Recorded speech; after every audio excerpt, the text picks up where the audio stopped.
কাজসূত্র এই অডিওটা আমার পূর্বের যে অডিও দীপাবলির আলোয় দুই শ্রেণীর ইস্টবেঙ্গল ফ্যান সেটারই কন্টিনিউয়েশন ধরতে পারেন। তো এটা নতুন নাম দিলাম কাজসূত্র। অবশ্যই অস্কার আর এই নন্দীর এই যে একটা সমস্যা হলো সেটা নিয়েই আলোচনাটা হবে মূলত। তো আমি দেখছি অনেকেই মানে আমার আগের অডিওটা দেওয়ার পর বলছেন যে সন্দীপ নন্দী কেন এটা বলল, এখন ক্লাবটা তো সমস্যায় রয়েছে, কেন এটা বলল। এটা দেখে না আমার কি বলবো, একটা সিনেমার কথা মনে পড়ে গেল। কামসূত্র বলে একটা সিনেমা বহু আগে বেরিয়েছিল, বেশ ইন্দিরা ভার্মা, নবীন অ্যান্ড্রিউজ, এটা বেশ দগদগে, বেশ তখন কলকাতা হেভি চলেছিল, প্রচুর এক্সপ্লিসিট সিন ছিল। তো সেখানে যে রাজকুমার ছিল নবীন অ্যান্ড্রিউজ, ও বিয়ের আগে সরিতা চৌধুরী যে অ্যাক্ট্রেস ছিল, তো বিয়ের আগে একজন বালবনিতার সাথে বা পরকিউপাইন তার সাথে বিয়ের দিনই সহবাস করেছিল। তো এবার বলেছে না, তুমি কিন্তু এটা বলতে পারবে না যে আমি রাজপরিবার বিয়ে করতে চলেছি, এই স্বেচ্ছাচারিতা এটা শুড বি সোশ্যালি অ্যাকসেপ্টেবল। তো এই শ্রেণীর ইস্টবেঙ্গল ফ্যান, যে সে নিম্ন শ্রেণীর হাফ প্যান্ট বা ছাগল ইস্টবেঙ্গল ফ্যান যেটা একটা আছে সংখ্যাগরিষ্ঠ, আজকের দিনে না, এটা সুভাষচন্দ্র বোসের আমল থেকেই ছিল, এগুলো চিরন্তন মানে এই ব্যাপারটা থাকে। সবাই তো ইন্টেলিজেন্ট হয় না, ইন্টেলেকচুয়াল হয় না। তো হাফ প্যান্ট বাঙালিরা, যে ছাগল শ্রেণীর বাঙালিরা আছে যাদেরকে আপনি থাম্বনেলে দেখছেন এই মুহূর্তে, তারা বলছে কেন বলতে গেল, মানে সন্দীপ নন্দীকে যা ইচ্ছা করে যাক, কেন এটা বলতে যাবে। আবার তারা আবার বলছে মানে কিছু ছাগল জাতীয় ফ্যান, তার মধ্যে অনেকে মিডিয়ার লোকও আছে, ওই সন্দীপ নন্দী কেন বলল যে এই কোচে থাকলে ইস্টবেঙ্গলের সর্বনাশ হবে, ও তো ক্লাবটা ভালো চায় না। মানে কি, মানে সন্দীপ নন্দী এখন কি টুকটাকও জেনে গেছে? মানে সন্দীপ নন্দী বললো বলে সন্দীপ নন্দী পুরো কথাটা তাহলে আপনি শোনেননি? আপনি তো মানে বাংলা তো জানেন, আপনি ইংরাজি তো জানেন না, আপনি বাংলা তো মনে হয় কী করে টুকে পাস করেছেন। বাম আমলে অনেক কিছুই হয়েছে, চিরকুটে শুধু হয়নি, মানে পাসও করে গেছে বাম আমলে। সন্দীপ নন্দী কী বলেছে টিমটা ভালো বানিয়েছে এই বছরে, কিন্তু এই কোচের পাল্লায় পড়ে টিমটা গোল্লাই যাচ্ছে। সন্দীপ নন্দী একবারও বলেছে যে এই কোচ দারুণ কাজ করবে তবু টিমটা গোল্লাই যাবে না? সন্দীপ নন্দী তা বলেনি। সন্দীপ নন্দী বলেছে কি, ভালো করে শুনবেন, জানি না বাম আমলে কী করে পাস করেছেন আপনার ভাই। তো সন্দীপ নন্দী বলেছে যে যে এই টিমটা ভালোই বানিয়েছে, প্লেয়াররা ভালোই ছিল, শুরুটা ভালোই করেছিল, কিন্তু এই কোচের অত্যাচারে, মানসিক বলেছে, বা তার মানসিক যে অদ্ভুত আচরণ করে, তার ফলস্বরূপ টিমটা নষ্ট হয়ে যাবে। সে ভুল কি বলেছে?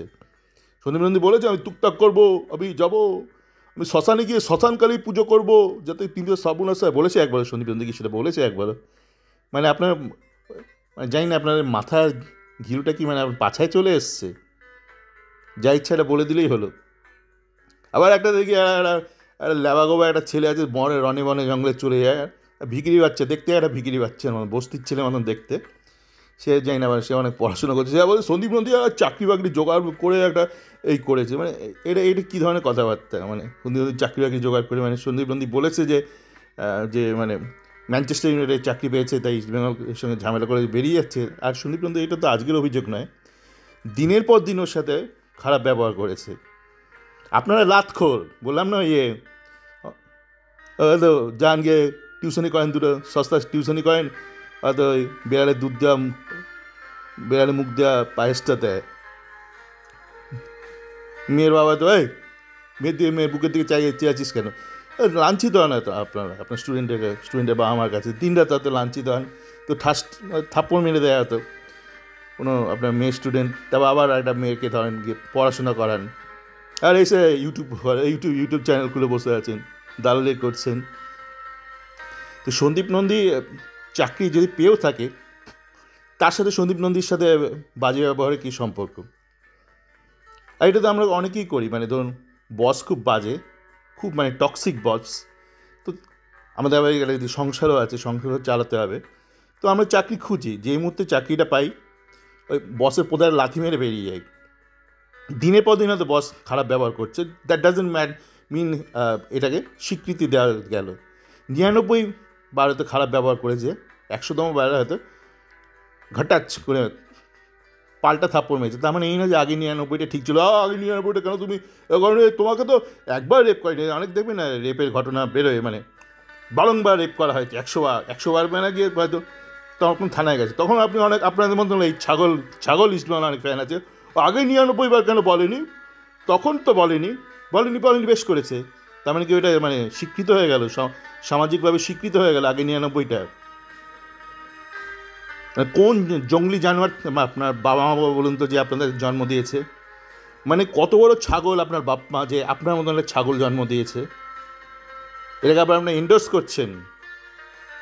অনেকেই বলছে মানে এই ক্লাবের বিরুদ্ধে বলাটা ঠিক করে না, কেন ক্লাবের বিরুদ্ধে আবার এক গান্ডু আছে, এক গান্ডু সাংবাদিক আছে, মানে সে খুব গান ঠান গায়, তাই বলছি গান্ডু। সে আর বলছে সন্দীপ নন্দী যখন মানে প্রথম সই করলো ইস্টবেঙ্গলে কোচ হিসেবে, ও বলে দিয়েছে, ঘ্যান করে বলে দিয়েছে মিডিয়াতে ও সই করেছে। আমার প্রশ্ন হচ্ছে সন্দীপ নন্দী চুক্তিতে সই করে তারপর বলেছে মিডিয়াতে, তাই না? আর যদি ইস্টবেঙ্গল ম্যানেজমেন্টে মনে হতো যে সন্দীপ নন্দী বলবে না, একটু বাদে বলবে মিডিয়াকে, সন্দীপ নন্দী সেক্ষেত্রে বলতে পারতো ইমামির তরফ থেকে যে ঠিক আছে চুক্তিপত্রে সই হলো, তুমি এখন মিডিয়াতে জানিও না, কয়েকদিন বাদে আমরা ঘোষণা করব, তারপর তুমি জানিও। ইমামি কি সেটা বলেছে? বসে আছে মুখে গুটখা দিয়ে বসে আছে। তো সন্দীপ নন্দী চুক্তিপত্রে সই করেছে, আমরা তো যে কোনো কোম্পানিতে চাকরি পেলে জানিয়ে দিই চুক্তিপত্রে সই হয়ে গেছে, এর মধ্যে অস্বাভাবিকতা কী আছে বা এর মধ্যে গোপনীয়তা কী আছে? মানে once you sign a contract, এরপর হোয়াট ফাকিং গোপনীয়তা ক্যান বি দেয়ার? হ্যাঁ, কিসের গোপনীয়তা? কন্ট্রাক্টে সই করার পরে তো সন্দীপ নন্দী জানিয়েছে মিডিয়াকে, নাকি? আর সন্দীপ নন্দীকে কি জানানো হয়েছিল যে তুমি কন্ট্রাক্টে সই করেছো কিন্তু তুমি মিডিয়াকে জানিও না, আমরা আগে জানাবো তারপর? মুরত থাকলে বলুক, সেটা বলুক, উল্টোপাল্টা অভিযোগ করবেন না। হ্যাঁ, বললাম না আপনাদের দিনরাত হয়তো দেয়ালে দাঁড় করিয়ে আপনার মাওরা বা কালোয়ার বা যাকে না কোনো গুজ্জ বসত আপনাদের দিনরাত হয়তো দিনরাত ঠাপন দিচ্ছে। আপনারা বলছে এইটা আমার ঈশ্বর আমাকে এইটা দিয়েছে, মুখটা দিয়েছে খাওয়ার জন্য আর পেছনটা দিয়েছে খাওয়ার জন্য। এইভাবে বড় হয়েছেন আপনারা। আপনাদের জন্যই না কয়েক মাস আগে বা 1 বছর আগে একটা বেরিয়েছিল না, একটা ব্যাংকের ম্যানেজার, উচ্চারণ করছেন HDFC ব্যাংকের নামটা শুরু, একটা উইকলি মিটিংয়ে ছেলে মেয়েকে যাচ্ছে তাই কথাবার্তা বলছে, একটা ভাইরাল একটা টিম মিটিং, জুম মিটিং বেরিয়েছিল। তো আপনাদের মতন ক্রিচারদের জন্যই, আপনাদের মতন ইতর ছোটো লোক বস্তির পাবলিকের জন্য এগুলো আশকারা পায় সমাজে। আপনারা এগুলো এন্ডোর্স করেন, কোনো ভদ্র সমাজে এগুলো হয় না। বস এসে যাদা বলতে পারে না, বসের যদি পছন্দ না হয় সন্দীপ নন্দীকে বার করে দেবে, ভদ্রভাবে একসাথে বসবে, ঘরে বসবে, রিভিউ করবে, বলে পুট ডাউন ইউর পেপার। এইভাবে রাস্তাঘাটে খিস্তি খেউল বস্তির কালচার, কিছুদিন আগে মাচারা করলো না কিশোর ভারতীতে, ছোটো লোক বস্তির মতন আচরণ। আপনাদের সাথে কোনো ফারাক নেই, আপনারা যারা সংখ্যাগরিষ্ঠ ইস্টবেঙ্গল ফ্যান আছেন, আপনারা বস্তির পাবলিক, এটা আমি শুরু থেকেই বলে আসছি। শুধু যে মাচা আলট্রাসরা বস্তি না, ইস্টবেঙ্গলের এক সমসংখ্যক আছে, কারণ ইস্টবেঙ্গল মোহনবাগান তো সমাজটা স্প্লিটেড না, ইকুয়ালি স্প্লিটেড মোরাললেস। তেমন হতে পারে না যে মোহনবাগানের সমাজের মোহনবাগান অংশটা একটা সংখ্যাগরিষ্ঠ ছোটো লোক আর ইস্টবেঙ্গল বেশ ভদ্রলোক ইন্টেলেকচুয়াল, তাই না? Equally distributed. আপনারা যারা শুনছেন আপনাদের ম্যাক্সিমাম ছোটো লোক, ঠিক আছে? আর এই ছোটো লোক ইসলামীকে অত প্রশ্রয় দেবেন না। আপনার পেছনটা মারা গেছে তো কী হয়েছে? ভবিষ্যৎ আগামীর প্রজন্মের পেছনটা মারা যাবে? সমর্থন করছেন, ইসলামী ব্যবহারকে সমর্থন করছেন।